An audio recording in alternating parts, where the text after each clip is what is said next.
Magandang araw Kuya Chris. Ganoon din sa lahat ng mga nakikinig sa inyong channel. Tawagin niyo na lang po ako sa pangalang Alfred. Hindi ko po tunay na pangalan. Ang kwentong aking ibabahagi ngayon ay patungkol sa isang kwentong hango mismo sa tunay na karanasan ng aking tiyuhin noong siya ay nagbakasyon sa Davao. Isang istorya na tiyak kong maghahatid sa inyo ng kilabot. Minabuti ko pong itago ang tunay na pangalan ng mga tauhan at lugar para sa kapakanan ng kanilang pribadong buhay at turismo ng lugar. Ang kwento ko pong ito ay isa sa mga kwento ng aking tiyo na paulit-ulit na bumabalik sa aking isipan. Kahit napilit kong kalimutan ang nakapaninindig balahibong kaganapan sa kwento ni tiyo. Nang tumuntong na ang gulong ng bus sa Davao, tuwang-tuwa si Tiyo Mario. Hindi niya kasi akalaing natuloy na ang bakasyon niya noon na pinapangarap niya. Maswerte siya dahil pinayagan siya ng kanyang amo na magbakasyon. Sabik na po kasi si Tiyo Mario na makita ang kanyang magulang at kaanak sa Sitio Mabini. Habang nilalakbay ng sinasakyan niyang bus ang kahabaan ng kalsada, may isang ali ang pumara. Huminto naman ang bus at pinasakay ang ali. Nang pumasok na ang ali sa loob ng bus, umalingasaw ang isang masangsang na amoy. Waring amoy ng isang nabubulok na karne o patay na hayop. Hinala nila ay nagmumula ang amoy na iyon sa bayong na dala-dala ng ali. Ang lahat ng pasahero ay nagtiis sa amoy at nagkanya-kanyang takip na lamang ng ilong. Walang gustong dumikit sa ali sapagkat buhaghag ang buhok nito. Mahaba ang kuko at nanlilisik ang mga namumulang mata. Gula-gulanit din ang suot ng ali. Umupo ang ali sa likuran ng bus. Ang kanyang mga katabi ay napilitan na lamang na tumayo. Habang umaandar ang bus, ay nakatulala lamang ang ali. May laway ring nagtutuluan mula sa kanyang nanginginig na bibig. Habang tinitingnan ni Tiyo ang babae, magkahalong awa at takot ang kanyang nararamdaman. Gayunman ay hindi na lamang ito pinansin ni Tiyo at mas minainam niya na lamang ang tumingin sa labas ng bintana. Ang ganda kasi ng tanawin at mas gumanda pa dahil pumapalubog na ang araw sa dakong kanluran. Maya-maya lang ay huminto na ang bus sa isang nayong saklaw ng Davao. Isang lugar na hindi pamilyar kay Tiyo Mario. Sinabi ng konduktor na nasa Sitio Mabini na sila. Ang sitio kung saan nakatira ang magulang ni Tiyo Mario. Puno ng galakang ekspresyon ng mukha ni Tiyo nang makababa na siya sa bus. Kasunod niyang bumaba ang weirdong ali. Pagkatapos ay kagad na humarurot ang bus palayo. Wari bang takot na takot ang driver doon sa lugar na pinagbabaan ni Tiyo Mario. Anong problema nun? Sambit na tanong ni Tiyo Mario habang tinatanaw niya ang bus na pumapalayo. Pagkatapos ay inilibot ni Tiyo ang kanyang tingin sa lugar kung saan siya naroon. Nagtaka siya sa lugar dahil ang laki ng ipinagbago nito. Hindi na siya pamilyar sa mga daan sapagkat naging makahoy na ang paligid. Wala na rin doon ang mga bahay na dati ay dikit-dikit. Kinuha niya ang kanyang cellphone upang alamin kung nasa ang lugar ba talaga siya dinala ng bus. Balak niya sanang tawagan o i-text ang kanyang mga kaanak, subalit walang signal sa lugar na yon. Napasa po na lamang si Tiyo sa kanyang noo sapagkat hindi niya nabatid kung saan ang daan patungo sa kanila. Sa isip-isip niya ng sandaling yon kung talagang naroon siya sa Sitio Mabini, bakit lumipas na ang ilang taon subalit ang layo pa rin ng lugar sa kabihasnan. Mas naging liblib pa ito at naging malimit ang mga nakatayong bahay. Nagpasya si Tiyo na tanungin ang ali. Inakala niyang hindi siya kakausapin ng Ali pero bigla itong nagsalita. Nagalak si Tio sapagkat marunong palang magsalita ang Ali. Natuwa si Tio sapagkat sa wakas ay may tao na rin siyang mapagtatanungan kung saan ba ang tamang daan patungo sa Sitio Mabini. Subalit nang tanungin niya ang Ali, sinabi nitong nasa Sitio Mabini na si Tio. Sakop na raw ng Sitio Mabini ang lupang kinatatayuan ni Tio Mario. Itinuro ng Ali kay Tio Mario ang daan patungo sa bahagi na maraming mga bahay. Nagugulumihanan po si Tio sapagkat ang daan na itinuro ng Ali ay lubhang maliit at masyadong magubat. Gayunpaman sa kagustuhan na makauwi sa pamilya, ay minainam ni Tio na tahakin ang nasabing daanan. Naglakad lamang siya ng naglakad hanggang sa abutan na siya ng gabi sa daan. Gumagabi na pero wala pa rin siyang nakikitang mga bahay.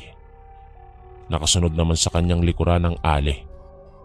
Hindi maiwasan ni Tio ang lumingon sa kanyang likod sapagkat umaalingasaw pa rin ang bitbit na bayong ng Ali. Inilabas ni Tio ang kanyang cellphone at binuhay ang kanyang flashlight. Maayos naman ang lahat, pero bigla na lamang kinilabutan si Tio nang biglang nawala ang Ali sa kanyang likuran. Nagtaka siya kung saan napadpad ang Ali, pero pinaniwala niya na lamang ang kanyang sarili na marahil ay may ibang daan na dinaanan ng Ali. Dahil taga doon ng Ali, batid ni Tio, nakabisado ng Ali ang pasikot-sikot na daan sa lugar na yon. Isinawalang bahala na lamang ni Tio at nagpasyang magpatuloy na lamang sa paglalakad. Kalaunan, sa katagalan ng kanyang paglalakad ay may naaninag si Tio na mga mumunting liwanag sa hindi kalayuan. Mga liwanag na nagmumula sa mga bahay na kanyang natatanaw. Wari bang nabunutan si Tio ng tinik nang nakumpirma niyang may mga tao nga sa lugar na kanyang napuntahan. Subalit nagdadalawang isip siyang tumuloy sapagkat kakaiba ang hulma ng mga bahay sa lugar na yon. Taliwas sa mga bahay sa Sitio Mabini na kinalakihan niya. May hina lamang ang materyales ng mga bahay.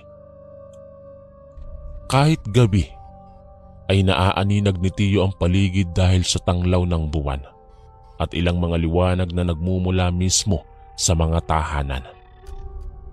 Napatanong si Tio kung iyon na ba talaga ang lugar na tinitirhan ng kanyang mga magulang at mga kaanak.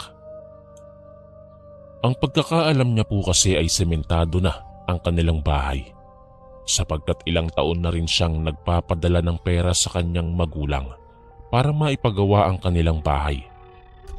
Buwan-buwan siyang nagpapadala ng pera nung siya ay nagtatrabaho sa Maynila. Akma na sana siyang babalik sa kanyang dinaanan sapagkat nakumpirma niyang napadpad siya sa isang maling nayon. Ngunit nang siya ay lumingon sa dinaanan niya, nailawan niya sa kanyang likuran ang Ali na kanyang nakasabay kanina. "Saan ka pupunta?" tanong ng Ali. "Babalik po sana ako. Mukhang nagkamali po kasi ako ng binabaang lugar eh." Tugon ni Tio. Pero pinigilan siya ng Ali na umalis. Gabi na raw kasi at baka kung mapaano pa si Tio Mario sa daan. Ayon sa Ali, ay marami daw ang gumagala ng mga mababangis na hayop sa daan sa tuwing sumasapit na ang dilim. Kaya inalok ng Ali si Tio na sa bahay muna raw siya nito makitulog. Sa sobrang tuliro, ay hindi na nagawa ni Tio ang magpasya ng maayos. Kaagad siyang pumayag sa alok ng Ali. Ngumiti sa kanya ang Ali at saka ito nagsimulang naglakad patungo sa bahay nito. Habang nakasunod na naglalakad si Tio sa likuran ng Ali, nanibago siya sa mga tao sa lugar. Bigla kasing nagbukasan ng pinto at bintana ng mga bahay sa lugar. Ang lahat ng tao sa bawat bahay ay halos nakatingin kay Tiyo. Kay daming mga batang dumungaw sa kani-kanilang mga bintana at may mga mag-asawang nakapwesto sa pintuan ng bawat bahay. Mabalasik ang mga tingin nila. Waring mga mababangis na leon na gustong pumatay ng hayop. Hayaan mo lang sila. Ganyan talaga ang mga tao dito sa tribo namin kapag may dayo. Usal ng Ali. Kinilabutan naman si Tiyo sapagkat sa tanang buhay niya noon ay doon lamang siya nakasaksi ng weirdong mga tao.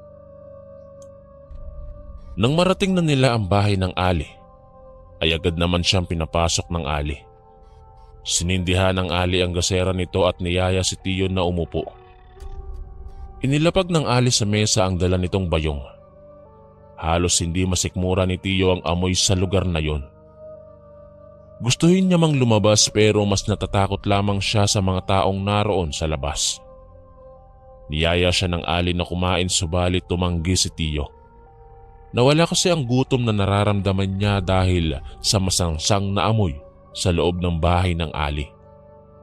Nahihiya si Tiyo na magreklamo dahil nakikituloy lamang siya sa bahay ng Ali. Naglagay na lamang si Tiyo ng Vicks sa kanyang ilong upang hindi siya masuka. Nang matapos ng kumain ng Ali, ay itinuro nito ang papag na tutulugan ni Tiyo. Bago matulog ay nakipagkwentuhan muna ang matandang babae kay Tiyo. Nagulat na lamang si Tiyo nang tanungin siya ng Ali kung birhen pa ba siya. Matapat namang tumugon si Tiyo at sinabi niyang birhen pa siya dahil hindi pa siya nagkakaroon ng kasintahan. Ngumisi ang matanda. Bakas sa ekspresyon nito ang tuwa nang marinig niya ang sagot ni Tiyo. Napatanong si Tiyo sa kanyang isipan kung bakit siya tinanong ng Ali patungkol doon. Subalit hindi niya nalang pinansin yon. Nang matapos ng mag-usap ay nagtungo na ang Ali sa munting kwarto niya. Si Tiyo naman ay naroon sa papag sa labas ng kwarto. Hindi magawa ni Tiyo ang makatulog dahil sa tuwing pumipikit siya ay kung ano-anong bagay ang pumapasok sa kanyang isipan. Maya-maya lang ay dinalaw na siya ng antok. Sa kalagitnaan ng kanyang tulog ay nakaramdam siya ng kung anong bagay na tumutusok sa kanyang tiyan. Napabalikwas na lamang si Tiyo ng bangon, subalit wala namang tao sa kanyang tabi. Wala namang kung sino ang tumutusok sa kanyang tiyan. Inisip na lamang ni Tiyo na marahil ay bunga lamang yon ng hindi niya pagkain ng hapunan. Kaya naman ay sinubukan niya ulitang humiga upang matulog. Pero sa tuwing nakakatulog na siya, ay bigla na lamang nagigising si Tiyo sapagkat palagi niyang nararamdaman na may mabibigat na palad ang humahaplos sa kanyang katawan. Sinubukan niya pang bumangon at tumayo upang tingnan ang Ali sa kwarto nito, subalit wala doon ang Ali. Nakaramdam si Tiyo ng pagtataka kung saan nga ba nagpunta ang Ali, gayong malalim na ang gabi. Napansin niyang nakabukas ang bintana ng kwarto ng Ali, kaya naman ay naisipan ni Tiyo ang umakyat sa kwarto upang tingnan sa labas ng bintana ang Ali. Maya-maya lamang, nang tingnan ni Tiyo ang bintana ay natanaw niya ang Ali na naroong nakikipag-usap sa isang itim na aso ng kapitbahay. Nagtataka si Tiyo kung bakit kinakausap ng Ali ang aso ng kapitbahay gayong sobrang lalim na ng gabi.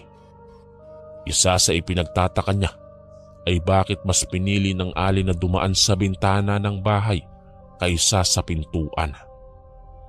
Nang makitang maayos naman ang Ali, bumalik si Tiyo sa kanyang higaan at muling natulog. Sa katagalan ay muli na naman pong naalimpungatan si Tiyo mula sa kanyang pagtulog. Sunod-sunod na kaluskos kasi ang kanyang naririnig sa palibot ng bahay. May mga angil siyang nauulinigan na talaga namang nagpabilis ng tibok ng kanyang dibdib. Kinabahan siya sapagkat ang palibot ng bahay ay tila pinalilibutan ng mga asong nag-aaway-away. Balisa na si Tiyo ng mga sandaling yon. Hinanap niya ang matanda sa loob ng kubo pero hindi niya tumakita. Kaya naman ay minainam ni Tiyo na ikandado ang bintana ng bahay. Naghanap na rin si Tiyo ng itakaw kahit kutsilyo sa loob ng bahay ng Ali. Pero hindi man lang siya nakahanap ng kahit na anong uri ng patalim. Maya-maya pa, may lumanggabog sa bubong ng bahay. Habang ang paligid naman ay napuno ng mga sunod-sunod na alulong at angil ng mga asong tila na uulol. Wari bang pinag-aagawa ng mga ito si Tiyo? Nang sandaling iyon ay malakas ang kutob ni Tiyo na ang tribo kung saan siya napadpad ay ang tribo ng mga aswang. Nawala ang pagod ni Tiyo ng mga oras na iyon at ang tanging naiisip niya ay paano siya makakahanap ng paraan upang makaalis o makalayo sa lugar na yon. Sa kasamaang palad ay biglang nakalikha ng butas ang mga aso sa dingding ng bahay. Mahina lang po kasi ang sawali na ginamit na pangdingding sa bahay ng matandang babae. Nang makapasok ang ilang itim na malalaking aso, ay biglang nagpalit ng anyo ang ilan sa mga ito bilang mga tao. Mga hindi ordinaryong tao sapagkat ang mga wangis nila ay nahahawig sa mga hayop na gutom na gutom. Nakumpirma ni Tiyo na aswang ang mga nilalang na yon. Tama ang hinala niya na napadpad siya sa tribo ng mga aswang. Nang sandaling yun ay hinanap ni Tiyo Mario kung saan naroon ang Ali na may-ari ng bahay na yon. Maya-maya lang ay biglang nagpalit ng anyo ang isa pa sa mga asong itim. Naging tao ang aso kahalintulad ng wangis ng Ali na nag-alok kay Tiyo na pangsamantalang tumuloy sa bahay na yon. Nabatid ni Tiyo na ang aling may-ari ng bahay ay isa rin palang aswang. Napaatras na lamang si Tiyo Mario habang nanginginig ang buong sistema ng kanyang katawan. Biglang dumamba sa direksyon ni Tiyo ang isang aso. Akma na sana siyang lalapain ng isang aswang nang bigla itong pinigilan ng Ali. Sinabi ng matandang aswang na kailangan nila si Tiyo para sa darating na kapistahan sa kanilang tribo. Gagawin daw po nilang alay si Tiyo Mario sapagkat berhen pa to. Doon nalaman ni Tiyo kung bakit siya tinanong ng Ali patungkol sa berhen niyang pagkalalaki.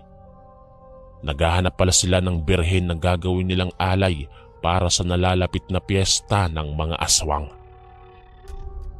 Nagpumiglas si Tiyo sa mga aswang. Nagawa niyang makawala at tumakbo siya patungo sa kwarto ng bahay. Akma na sana siyang tatalon sa bintana pero nakita niyang mas marami ang mga aswang na nakaabang sa labas. Delikado man ay itinuloy niya pa rin ang pagtalon. Nang siya ay bumagsak sa lupa, agad siyang sinunggaban ng mga aswang na naroon sa labas. Hinuli nila si Tiyo at walang nagawa si Tiyo kundi ay ang sumuko. Iginapos siya ng mga aswang sa isang malaking puno. Pinalibutan siya ng mga aswang at ang ilan ay nais na siyang kainin pero pinipigilan sila sapagkat ang katawan ni Tiyo ay gagawin nilang alay para sa darating na piyesta. 2 araw pa ang hihintayin nila bago nila patayin si Tiyo. Nung sumapit ang umaga, habang nakagapos sa isang malaking puno'y nakaramdam si Tiyo ng gutom at pagkauhaw. Sinabi niya sa Ali ang kanyang hinaing. Pumasok ang Ali sa loob ng kanyang bahay at muling bumalik sa kinaroroonan ni Tiyo. Bitbit niya ang bayong na umaalingasaw ang amoy. Inilabas ng Ali ang laman ng bayong. Harapang nakita ni Tiyo ang isang nabubulok na atay ng baboy at dugong nakasilid sa isang bote. Pinilit na pinainom ng Ali kay Tiyo yaong dugo na nasa bote. Itinikom ni Tiyo ang kanyang bibig subalit pinipwersa siyang uminom ng dugo. Nagpumiglas siya hanggang sa natapon ng dugo sa lupa. Nagalit ang Ali sa kanya kaya kinalmot siya ng Ali sa tiyan. Nawakwak ang damit ni Tiyo. Nag-iwan naman ng bakas ng kuko sa tiyan ni Tiyo ang tagpong yun. Dinakot ng Ali ang nabubulok na atay at pilit itong ipinapakain kay Tiyo. Itinikom lamang ni Tiyo ang kanyang bibig sapagkat hindi niya kayang kainin ng bagay na yon. Mas ginusto pa ni Tiyo ang magutom ng oras na yon kaysa ang kumain siya ng atay na nabubulok. Sa sobrang inis ng Ali, ay isinampigan na lamang sa mukha ni Tiyo ang atay. Sumapit ang panibagong gabi. May bagong bihag ang mga aswang. Itinali rin nila ito sa likod ng puno kung saan nakatali si Tiyo. Halos nawalan na si Tiyo ng pag-asa na makakaalis pa siya ng buhay doon. Paulit-ulit siyang nagpumiglas hanggang sa lumuwag ang lubid na nakatali sa kanya. Hindi magawa ni Tiyo ang tumakbo agad palayo sa lugar na yon dahil may nakatingin sa kanyang aswang. Nagkunwari pa rin si Tiyo na parang walang nangyari. Pasimple niyang inabot ang nakabuhol na tali sa isa pang bihag na nasa kanyang likuran. Nang maalis ni Tiyo ang tali ng isang lalaki, agad na tumakbo ang lalaki kahit pa na marami ang mga aswang na nakatingin sa kanya. Dala na rin siguro ng balisa at sa kagustuhang makatakas paalis sa tribo ng mga aswang, kaya siya napatakbo kaagad. Subalit napansin siya ng mga aswang, kaya hinabol siya ng mga ito. Nagawa mang makalayo ng lalaking iyon, subalit hindi siya nagtagumpay na takasan ng mga aswang.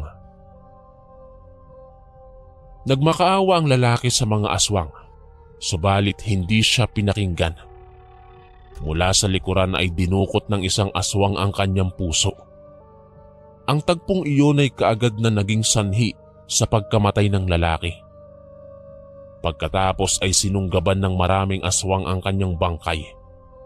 Nag-anyong aso ang iba habang pinag-aagawa ng katawan ng lalaki. Kalaunan ay nagkahiwa-hiwalay ang mga parte ng katawan ng lalaki. Halos walang natira sa kanyang katawan maliban sa dugo na puminta sa damuhan. Maduwal-duwal si Tiyo sa kanyang nasaksihan. Hindi niya nagawang sikmurain ang kalagim-lagim na nangyari sa isang lalaking nagtangkang tumakas.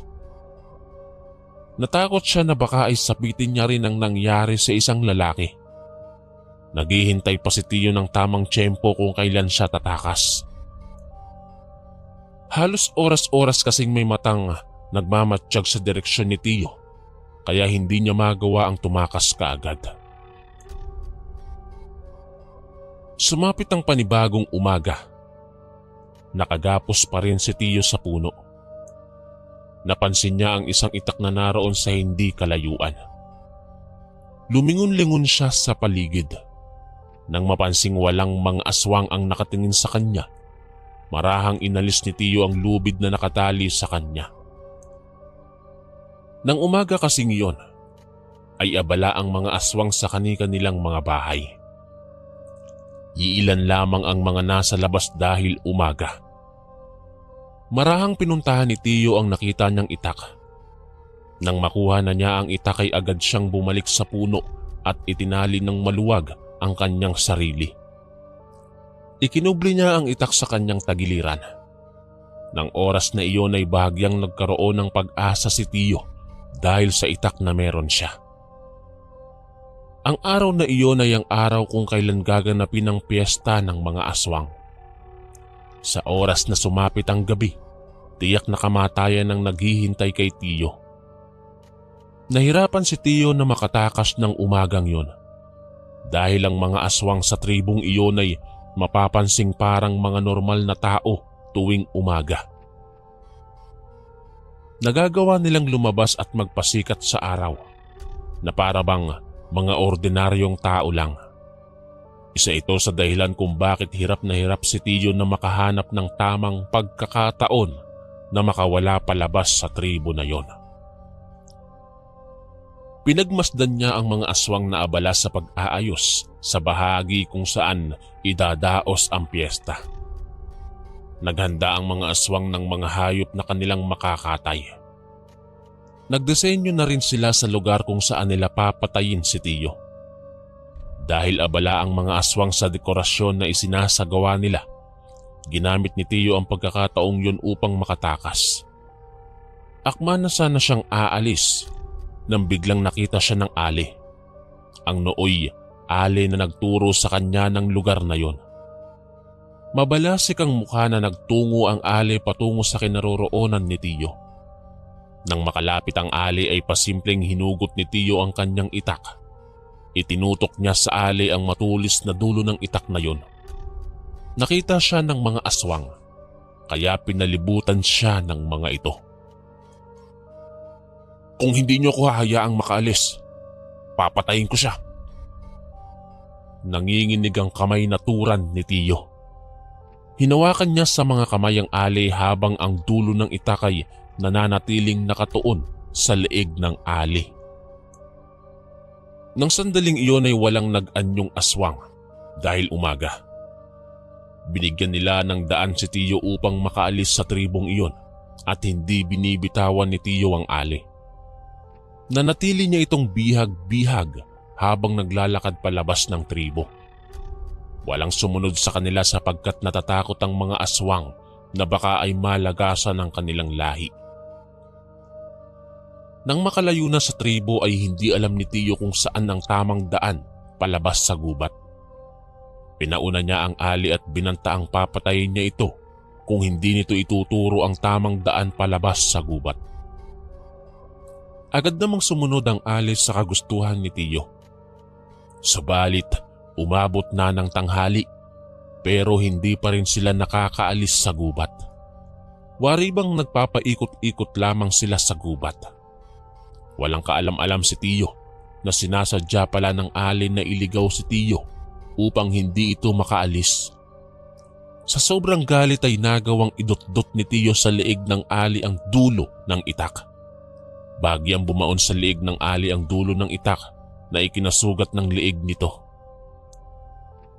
Kung hindi mo ituturo sa akin ang tamang daan, baka hindi ka naabutan pa ng gabi. Saad ni Tiyo sa ali. Muling nagpatuloy ang ali sa paglalakad at nangako kay Tiyo na ituturo na nito ang tamang daan.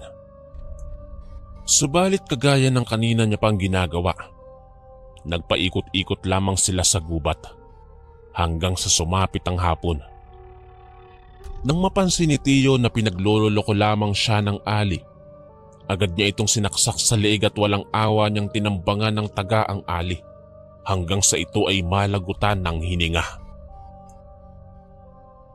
Bago pa man sumapit ang gabi ay agad nang kumilos si Tiyo. Kahit saang daan man siya humakbang ay hindi niya magawa-gawang makaalis palabas ng gubat. Pabalik-balik lamang siya sa kanyang mga dinadaanan. Balisa siyang nagpalingalinga sa paligid habang nangangamba sapagkat nalalapit ng dumulog ang gabi. Gustong-gusto na ni Tiyo na makalabas sa gubat na yon, pero kahit anong pilit niya mang umalis ay hindi niya magawa-gawa. Mukhang nagtagumpay ang ali sa ginawa nitong pagligaw kay Tiyo. Maya-maya pa, tuluyan na ngang kumagat ang dilim. Nabahala si Tiyo sapagkat sobrang dilim ng paligid. Mabuti na lamang at maliwanag ang buwan ng gabing iyon. Kung walang buwan, tiyak na mahihirapan si Tiyo sa paglalakad. Nagsimula na ngang naglawiswisan ng paligid. Naramdaman na ni Tiyo ang mga aswang na pumapalapit patungo sa kanyang kinaroroonan. Inihanda ni Tiyo ang kanyang sarili para sa mga susunod na mangyayari. Tila nawala ang takot sa kanyang dibdib sapagkat mas tumapang siya. Tila bang tinuruan siya ng kanyang sariling karanasan kaya mas tumibay ang kanyang loob. Isang aswang ang lumundag patungo sa direksyon ni Tiyo. Sinalubong niya iyon gamit ang matalas na itak. Malakas man ang enerhiya ng aswang, hindi nagpasiil si Lolo. Humugot siya ng lakas sa kanyang katawan at paulit-ulit niyang sinaksak ang nilalang. Nasundan pa ng maraming nagsulputang aswang ang sunod-sunod na umatake kay Tiyo. Dahil sa tapang na ipinamalas ni Tiyo, tanging sugat at maraming galos lamang ang kanyang natamo sa pakikipaglaban. Bawat aswang na sumasagupa sa kanya ay napapatay niya. Hanggang sa lumabas na ang pinuno ng mga aswang. Maingat na kinalaban ng pinuno ng aswang si Tiyo. Tinitiyak ng pinuno ng mga aswang na hindi nito mapapatay si Tiyo sapagkat kailangan niyang dalhin si Tiyo pabalik sa tribo upang doon patayin. Sa oras kasi na makapag-alay sila ng katawan ng isang taong birhen, lalong lumalakas ang kanilang pagiging aswang. Mas nagkakaroon sila ng proteksyon sa araw tuwing umaga. Sa hindi inaasahang pangyayari, nakalmot si Tiyo ng kuko ng pinuno ng aswang. Nasabik ang aswang sa dugo ni Tiyo kaya dinilaan niya ang dugo ni Tiyo na naiwan sa kuko nito. Nanlisik ang mata ng aswang at mas naging mabangis pa ito dahil nalaman niyang hindi na pala birhen si Tiyo. Nagsinungaling lang kasi si Tiyo nang tanungin siya ng alay kung birhen pa ba siya. Pero ang totoo ay marami nang nakarelasyon si Tiyo noong siya ay nasa Maynila pa lamang. Sabay-sabay na sumugod ang mga aswang at hindi na sila nagdalawang isip na patayin si Tiyo. Si Tiyo naman ay takbo lamang ng takbo. Tumitigil lamang siya sa pagtakbo kapag may aswang nang nakakalapit sa kanya. Nakaramdam na si Tiyo ng panghihina sa dami ng sugat na natamo niya sa pakikipaglaban sa mga aswang. Subalit nabuhayan pa si Tiyo ng loob nang mapadpad siya sa isang kalsada. Natanaw niya sa kalsada ang isang motorsiklo na nakatumba. Marahil ay motorsiklo iyon ng isang lalaki na binihag at pinatay ng mga aswang. Sinubukang paandarin ni Tiyo ang motor. Laking tuwa niya nang gumana ang motor. Hindi na siya nag-aksaya ng oras at humarurot sa pagmamaneho hanggang sa nagawa ni Tiyo ang makaalis palayo sa lugar na yon. Nang may madaan ng istasyon ng pulis, ay agad na nagsumbong si Tiyo. Subalit pinagtawanan lamang siya ng mga pulis at napagkamalan pa nilang nababaliw na si Tiyo. Kaya hinatid na lamang nila si Tiyo patungo sa tamang lugar na tinitirhan ng kanyang mga kaanak. Ayaw man siyang paniwalaan ng mga pulis. Natuwa pa rin si Tiyo sapagkat nagawa niyang makatakas sa isang dilubyo na inaakala niyang hindi na niya malalampasan. Hanggang dyan po ang aking kwento. Maraming salamat po sa inyong pakikinig. Ang inyong kaistorya, Alfred.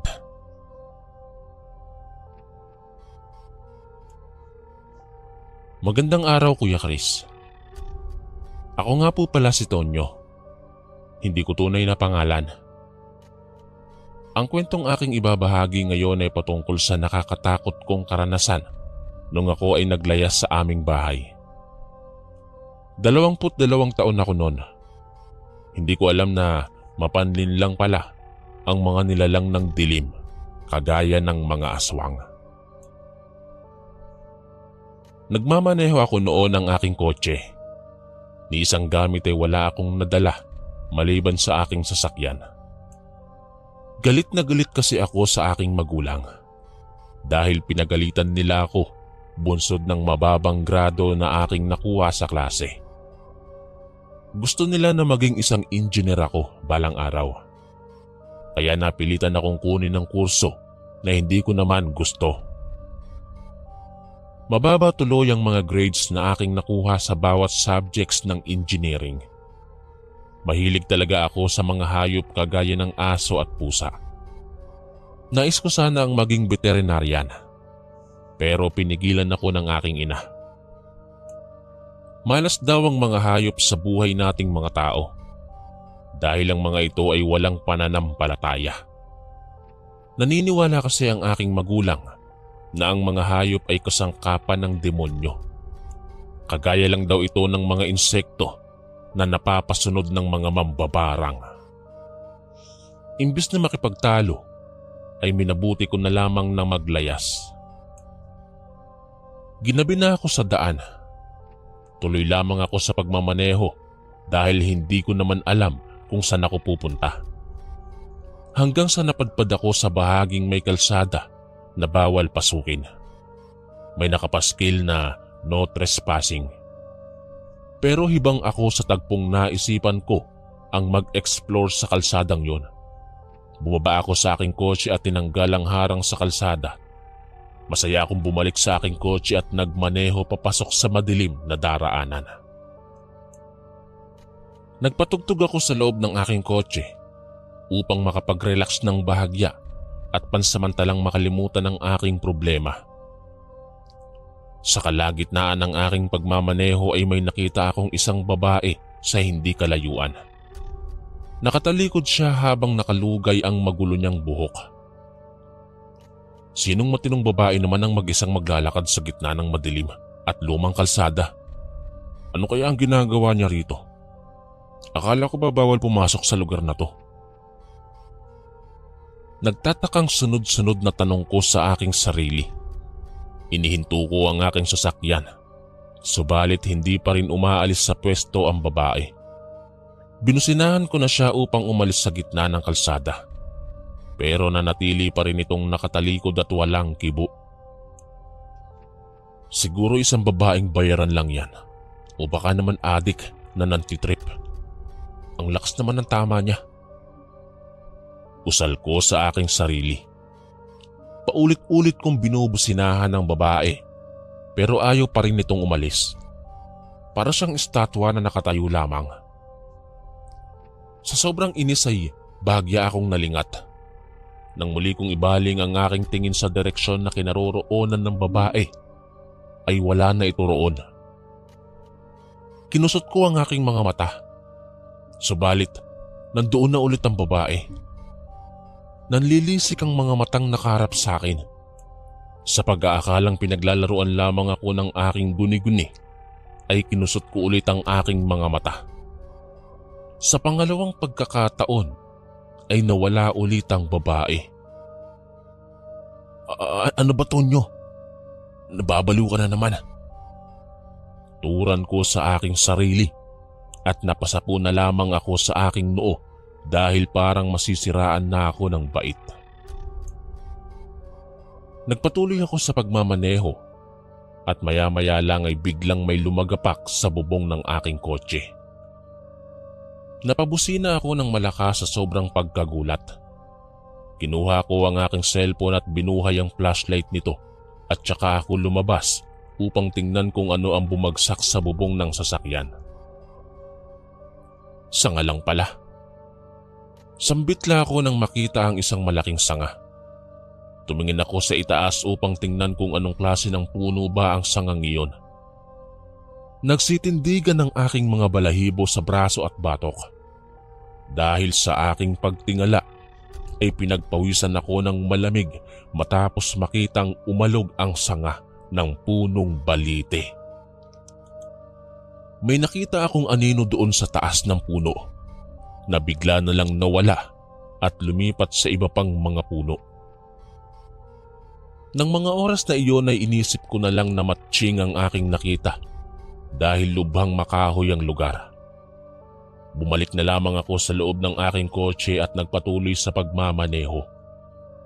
Kalaunan ay nagulat ako nang biglang may kung ano ang kumalso sa unahang gulong ng kotse. Wala naman akong nakitang hams, pero laking pagtataka ko nang biglang parang may kung anong sumangkal sa aking gulong. Sa muling pagkakataon ay pumanaog ulit ako sa aking kotse upang tingnan kung may nasagasaan ba talaga ako. Lumamig ang simoy sa labas kaya muli akong kinilabutan at nagmadaling sumakay sa loob ng aking kotse. Wala akong nakitang kahit na anong bagay na nasagasaan. Kinuha ko ang bote ng alak na aking itinabi at tumungga ako ng kaunti upang magbaka sakaling bumalik sa katinoan ang aking isipan. Gulong-gulo na kasi ako nung mga sandaling yon sapagkat parang mababaliw na ako sa mga kababalaghan na nararanasan ko noon. Nang makainom na ng alak ay nagpatuloy ako sa pagdadrive. Medyo nahihilo na ako noon pero kinakaya ko pa naman. Muli kong inihinto ang aking kotse dahil nakita ko na naman ang babae sa hindi kalayuan. Kung nakatalikod lang siya noong una, ngayon naman ay nakatuwad na siya. Abay, siraulo nga talaga ang babaeng to. Baliw na bayaran nga ata ang lintik na yan ah. Natatawa kong litanya at lumabas. Lumapit ako sa babae upang tanungin kung saan siya nakatira. Pero hindi ito kumikibo. Inakala kong nakikipagbiruan lang siya sa akin kaya naman ginaya ko siya. Tumuwad din ako at sinilip siya sa pagitan ng aking mga hita. Nawala ang kalasingan ko nang makita kong nakalutang ang babae. Ayon kasi sa sabi-sabi, na kapag tiningnan daw ang isang aswang mula sa pagitan ng ating mga hita, ay nakalutang ang mga ito. Nataranta ako at napahiyaw. Utek, aswang! Taranta kong sigaw at nagmadaling pumasok sa aking kotse. Walang pag-aalinlangan kong binundol ang babae sa sobrang takot na naramdaman ko. Huminga ako ng malalim at nagpasyang patayin na lamang ang tugtog ng aking kotse. Dahil imbis na kumalma ako, ay mas natataranta ako sa mga tugtog. Hindi ko kasi naririnig ang ingay sa aking paligid. Nagpatuloy lang ako sa pagmamaneho. Kahit lumalakas ang kabog ng aking dibdib, ay sinisigurado ko na makakapagmaneho pa rin ako ng maayos at ligtas. Sa hindi inaasahang pangyayari, ay nagbabadya ng tumigil ang aking kotse. Pumapalya-palya na ito na para bang nauubusan na ng gasolina. Alaunan ay nangyari nga ang tagpong aking inaasahan. Huminto ang kotse dahil sa pagkaubos ng gasolina. Lalabas na naman ba ako? Maluha-luha akong tanong sa aking sarili. Bigla akong nagsisi sa aking ginawa. Naalala ko ang aking ama at ina, kaya pilit ko silang tinatawagan. Pero kahit anong numero ang aking tawagan ay hindi ko makontak dahil walang signal sa lugar na yun. Ilang porsyento na lang ay malolobat na ang aking cellphone. Naglakas ako ng loob na lumabas upang i-check kung bakit ang bilis maubos ng aking gas. Gayong full tank naman yon. Dala ang cellphone na buhay ang flashlight ay napansin kong tumatagas pala ang tangke ng gasolina sa ilalim ng aking sasakyan. Napailing na lamang ako at kamot sa aking ulo dahil sayang lang ang mga gasolinang natapon. Inilawan ko ang ilalim ng sasakyan at doon ay nagulat ako sa aking nakita. Napaatras ako at nabitiwan ko ang tangan kong cellphone nang may nakita akong isang nakangiting babae na nakakapit sa ilalim ng kotse. Nagulat pa ako sa aking narinig dahil isang huni ng pusa ang aking naulinigan. Kinapa ko ang pinaglaglagan ko ng aking cellphone at kinusot ang aking mga mata. Nang ituon ko ang flashlight sa ilalim ng aking kotse, ay isang pusa lang naman pala ang nakakapit doon. Taliwas sa nakakatakot na nilalang na una kong nakita. Muli akong napasapo sa aking noo dahil kung ano-ano na lamang ang aking nakikita. Nginatngat siguro ng pusa ang ilalim ng aking kotse kaya tumagas ang gasolina. Imbis na magalit sa hayop, ay kinuha ko ang pusa at mapagkalinga ko itong kinalong. Naglakad na lamang ako at nagbabaka sakaling may masumpungan akong bahay at tindahan ng gasolina sa unahang bahagi mula roon sa pinaghintuan ko ng kotse. Bitbit ang pusa ay nagalak ako nang may makita akong isang lumang bahay sa gilid ng kalsada. Kumatok ako doon ngunit walang tao na sumasagot. Nagulantang na lamang ako nang biglang nasira ang pintuan dahil may kalumaan na rin ang mahinang materyales na ginamit sa bahay na yon.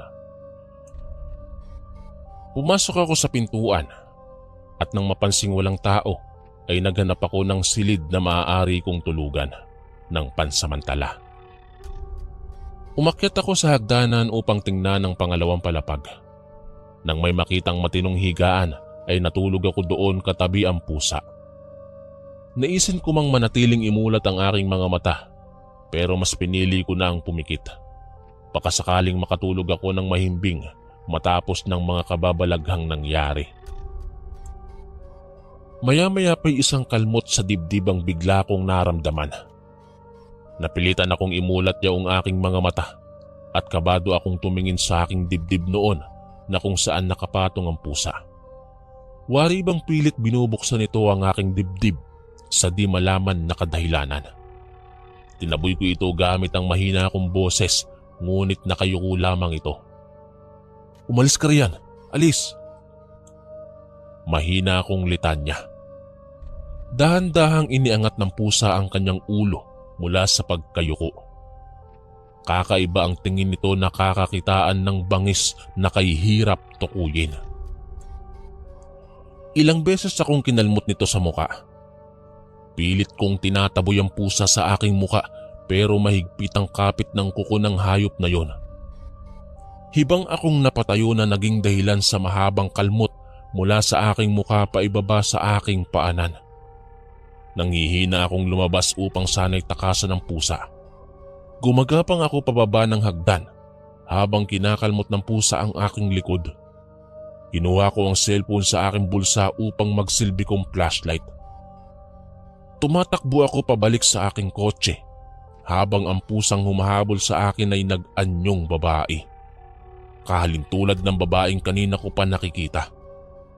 Nakumpirma ko ngang aswang ang babaeng yon dahil sa kakayahan niyang mag-anyong hayop. Ngayon ay naging malinaw na sa akin kung bakit niya gustong buksan ang aking dibdib.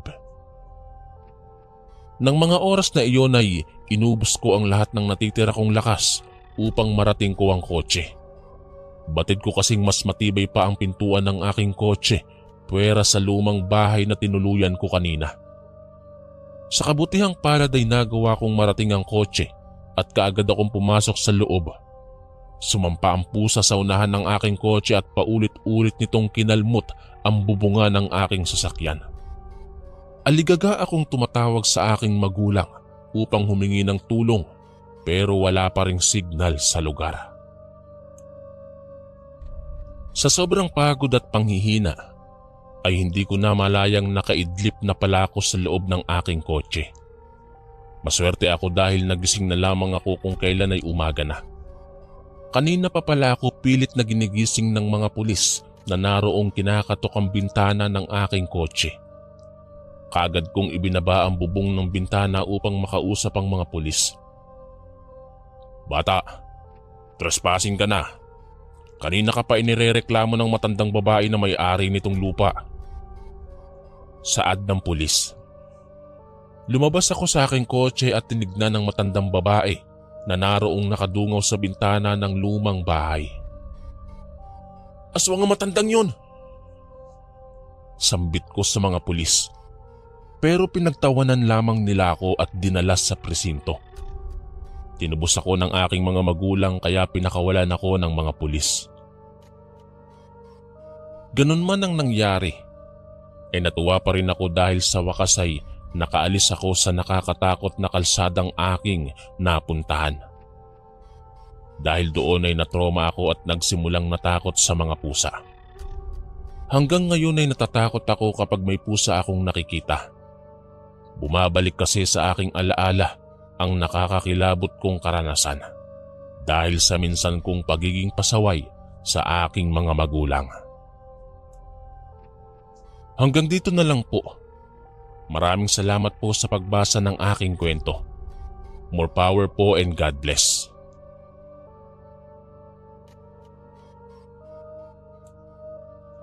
Mahilig ba kayong magrenta ng bahay? Kung oo, gaano kayo kasigurado na ligtas kayo sa loob ng bahay na iyong piniling rentahan? Paano kung sa iyong patuloy na pananatili doon, isang misteryo ang iyong matutuklasan na maghahatid sa iyo ng takot sa eksaktong pagkagat ng dilim? Gaano ka katapang upang iyon ay harapin? Magandang araw sa iyo, Kuya Chris. Itago niyo na lamang ako sa pangalang Vicente.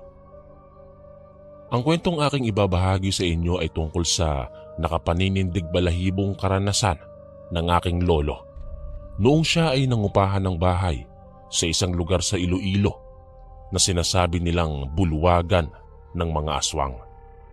Bilang pagsisimula, narito po ang buong istorya. Ika-9 ng Agosto. Matagal na panahon na ang nakaraan. Naglayag si Lolo mula sa Pangasinan patungo sa Iloilo. Nakadestino siya sa lugar na iyon bilang isang trabahador sa pagawaan ng mga malalaking tangke. Mahirap ang kanilang buhay kaya naman ay napilitan si Lolo na lumayo sa kanyang pamilya upang matugunan ang kanilang araw-araw na pangangailangan. Nang makarating si Lolo Wilfredo sa nasabing lugar, kaagad siyang naghanap ng bahay na mauupahan. Hindi niya pa kabisado ang lugar na iyon sapagkat yun ang unang pagkakataon na nakaapak siya sa lugar ng Iloilo.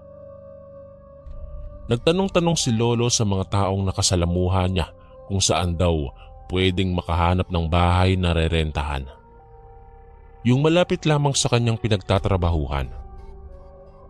Isang babae ang tumulong sa kanya at itinuro nito ang kinaroroonan ng mga bahay na paupahan. Laking pasasalamat ni Lolo Wilfredo sa tulong ng babae dahil sa wakas, nakatuntun siya ng malawak na paupahan ng mga bahay. Manghang-mangharaw si Lolo habang inililibot niya ang kanyang paningin sa mga magagandang bahay. Maging ang simoy ng hangin ay masarap lang hapin. Nakaka-relax daw at nakawawala ng stress. Para kay Lolo, maganda talaga ang pwestong iyon sapagkat bukod sa malawak na, malinis pa. Natitiyak ni Lolo na ligtas siya sa lugar na iyon kung sakaling doon siya magrerenta. Nakatayo si Lolo sa harap ng pulang gate habang pinagmamasdan niya ang buong paligid. Dala-dala niya ang kanyang malaking bag na pawang mga mahahalagang bagay ang nasa loob. Lumipas ang ilang minuto. Isang matandang babae ang umagaw sa atensyon ni Lolo. Nakasuot daw ng puting bestida ang matanda at naglalakad ito patungo sa gate. Mahaba ang puting buhok nito at maging ang kanyang balat ay kulubot na, bunsod ng katandaan. Ngunit hindi maipagkakailang, taglay niya pa rin ang kagandahan kahit siya ay matanda na. Magandang araw, iho. May kailangan ka ba at ika'y naparito? Tanong ng matandang babae kay Lolo Wilfredo nang makalapit ito sa kanya. Magandang araw din ho sa inyo. Ay napadpad po ako rito sapagkat naghahanap ako ng bahay na maaari ko pong rentahan. Magalang na sagot ni Lolo. 30 anyos pa lamang daw si Lolo nung mga panahong yon. At napaka-agresibo niya pa kung kumilos. Nagpaparenta ko ng bahay, iho. Marami pang bakante rito. Halika, pumasok ka muna at nang makita mo ang loob ng bahay. Kaagad na binuksan ng matandang babae ang gate at saka pinapasok niya si Lolo. Pagkatapos noon ay sinamahan niya si Lolo sa paglibot sa kabuuan ng mga bakanteng bahay. Tiningnan ni Lolo kung maganda at maayos ba ang pwesto. Ayaw niya kasing masayang lang ang kanyang binabayad kung gayong hindi naman siya komportable sa kanyang inuupahan. Inisa-isa ni Lolo ang bawat sulok ng bahay. Mula sa sala, patungo sa higaan, sa kusina at saka sa banyo. Maganda ang bahay na to. Malawak at saka iwas sa mga istorbo. Dito na po ako magre-rent la. Masayang wika ni Lolo. Pagkatapos niyang libutin ang kabuuan ng bakanting bahay, sumilay ang ngiti sa labi ng matandang babae. Pagkatapos nitong maulinigan yung mga katagang tinuran ni Lolo Wilfredo. Mabuti naman at nagustuhan mo dito, iha. Huwag kang mag-alala. 700 pesos lamang ang babayaran mo kada buwan. Kasama na riyan ang tubig at saka kuryente. Sabi ng matandang babae. Kaagad namang pinatulan ni Lolo Wilfredo ang nasabing presyo. Hindi na siya nagpaligoy-ligoy pa. Binayaran na niya ang unang buwan na labis namang ikinatuwa ng matandang babae. Nakapinta sa labi ng matanda ang malapad na ngiti nang matanggap na nito ang paunang bayad ni Lolo Wilfredo. Unang araw, pangalawang araw at tatlong araw na pamamalagi ni Lolo sa inuupahan niyang bahay. Masasabi niya na maayos naman ang lahat. Nakakatulog siya ng maayos, nakakapagpahinga ng walang istorbo, at nagagawa niya ang mga bagay na kailangan niyang gawin. Hindi niya pinagsisisihan na iyon ang bahay na pinili niyang rentahan. Naglalakad lang si Lolo patungo sa kanyang trabaho at maging sa kanyang pag-uwi, sapagkat hindi naman masyadong malayo ang kanyang pinagtatrabahuhan. Maiging araw iyon at nakakatipid siya sa pamasahe. Isang umaga, habang mahimbing na natutulog si Lolo Wilfredo, bigla siyang nagising dahil sa ingay na nagmumula sa labas. Dumungaw siya sa bintana at napansin niya na parang nagkakagulo sa labas ang ibang nangungupahan din doon. Bunsod ng kuryosidad ni Lolo, tumungo siya sa labas sa kagustuhang alamin kung ano ang pinagkakaguluhan ng mga tao doon. Isang nakagigimbal na balita ang sumalubong sa kanya. Ayon sa ibang nangungupahan doon, nawawala raw ang isang babae na kasama nila sa inuupahang bahay. Ganoon na lamang ang gulat at pagtataka ni Lolo. Wala naman daw kasing pinuntahan ng babae, pero hindi nila alam kung bakit nawawala. Sa patuloy na paglipas ng mga araw, naging kakilakilabot ang mga nangyayari sa loob ng bahay na kanilang nirerentahan. Lumaganap ang balita na parami ng parami ang mga nawawalang nangungupahan. Maging ang may-ari ng bahay ay nakiisa na rin sa pagkahanap. Subalit wala silang nakitang bakas na magpapatunay kung bakit nawawala ang mga biktima. Bata, matanda, dalaga, binata. Lahat sila'y nawawala. Halos hindi na makatulog ang mga pamilya ng mga nawawalan. Hindi nila alam kung saang sulok gagalugarin ang kanilang mga mahal sa buhay na bigla na lamang naglaho ng minsang kumagat ang dilim. Ang iba ay nagbabalak ng umalis sa kanilang inuupahan at ganun din si Lolo Wilfredo. Hinihintay niya na lang daw ang kanyang sahod upang makapagbayad siya sa bahay at nang makapaghanap na siya ng ibang mauupahan. Nag-aagaw na naman ang dilim at liwanag. Signos na unti-unti nang lumulubog ang araw sa may dakong kanluran. Natatakot na naman ang mga tao sapagkat hindi nila alam kung ligtas pa ba sila sa pagkagat ng dilim. Lumipas ang ilang minuto, tuluyan na ngang nilamon ng dilim ang buong paligid. Gabi na naman.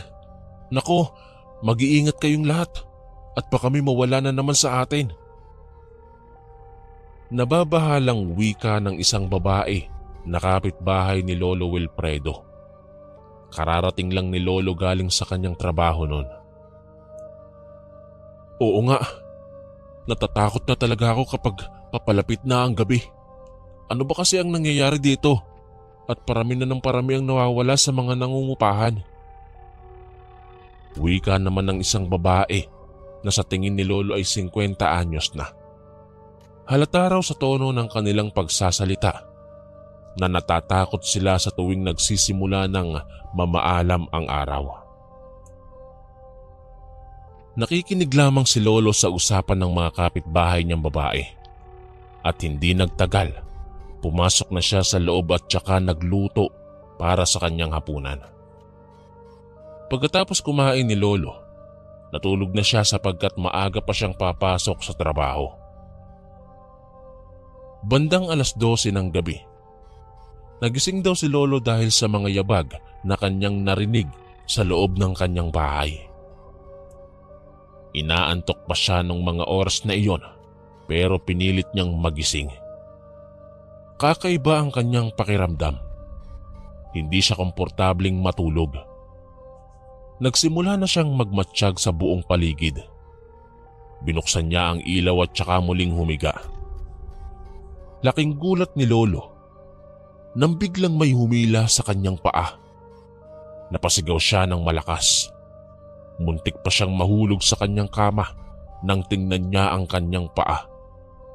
Natanaw niya ang dugoang mga kamay na humihila sa kanyang paa. Takot na takot daw si Lolo nung gabing yon. Taglay ng mga kamay na yon ang mahahabang mga kuko na nakakakilabot. Pinilit ni Lolo na bawiin ang kanyang mga paa. Subalit mas malakas ang puwersa ng humihila sa kanya. Bunsod ng takot, sumigaw si Lolo upang humingi ng tulong sa kanyang mga kapitbahay. Pero mas lalong tumindig ang mga balahibo ni Lolo nang matanaw niya ang mukha ng humihila sa kanya. Isang matandang babae na may mahahabang mga pangil na kung tawagin ay aswang. Magulo ang buhok at pulang-pula ang kanyang mga mata na tila nagbabaga. Napakapangit pagmasdan ng matandang yon. Hindi na nagawa ni Lolo ang muling sumigaw sapagkat kaagad siyang nilapitan ng aswang at tinakpan ang kanyang bibig. Nagwawala daw si Lolo pero hindi siya makapalag dahil napakalakas ng aswang. Puminta sa mukha ni Lolo ang dugo na nasa kamay ng aswang. Amoy na amoy niya ang napakalansa na dugo na masasabi niyang dugo ng isang tao. Kinaladkad pa siya nito palabas sa kanyang kwarto, patungo sa sala palabas sa bahay. Hanggang sa nakarating sila sa isang bodega. Doon niya dinala si Lolo. Maliwanag ang loob nito at tanaw ni Lolo ang lahat ng mga bagay na nakapaloob sa bodega. Yun ang bodega na ipinagbabawal ng may-ari na huwag pakikialaman. Binalot ng kuryosidad si Lolo dahil sa pagbabawal. At nung nasa loob na siya ng bodega, nahanap ni Lolo ang sagot sa kanyang tanong na kung ano ba talaga ang mayroon sa loob ng bodegang yon. Halos masuka raw si Lolo dahil sa kanyang nakita. Nagkalat ang mga bangkay ng tao sa loob ng bodega.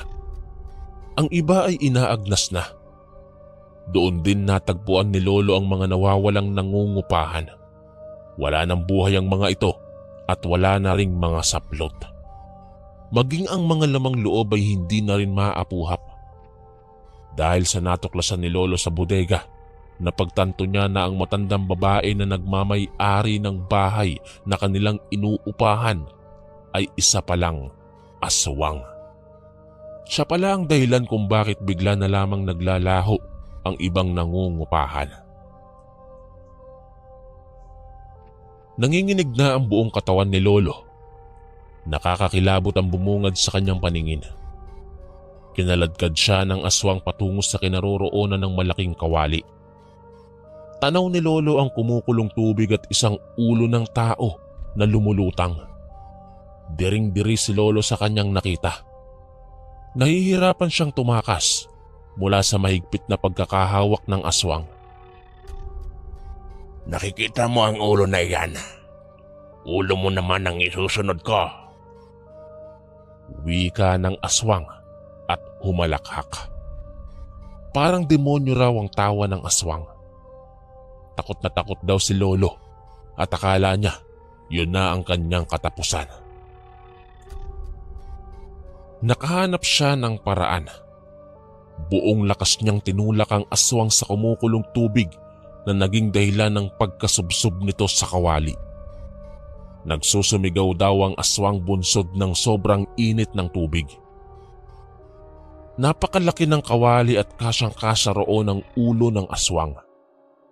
Dahil sa labis na galit ni Lolo, isinubsob niya ng isinubsob ang ulo nito sa kumukulong tubig hanggang sa namalat na ang mukha nito. Pagkalipas ng ilang minuto, tuluyan ang naputol ang hininga ng aswang. Kaagad na lumabas si Lolo sa bodega sapagkat hindi na niya kinaya ang sobrang baho ng mga agnas na bangkay. Ginising niya ang mga nangungupahan at nagimbal ang lahat sa kanilang nalaman. Humagulgol ang pamilya ng mga biktima nang matanaw nila ang mga agnas na bangkay sa loob ng bodega. Natagpuan din nila sa mga kaldero ang mga dinuguan at karne ng tao. Yun pala ang ginagawang ulam ng aswang. Bunsod ng masaklap na pangyayaring iyon, umalis sila sa lugar na yon kasama na si Lolo. Napagtanto ni Lolo Wilfredo na hindi pala lahat ng inuupahan ay ligtas. Kailangan nating mag-ingat at tiyaking walang karumal-dumal na nagaganap sa bahay na ating rerentahan. Hanggang dito na lamang po ang aking kwento. Lubos na gumagalang ang inyong kaistorya, Vicente. Maraming salamat po mga kaistorya sa pakikinig. At kita-kits po ulit bukas para sa isa na namang nakakatakot na kwento. Ito po si Kuya Chris, ang inyong kaistorya. God bless po at ingat po lagi.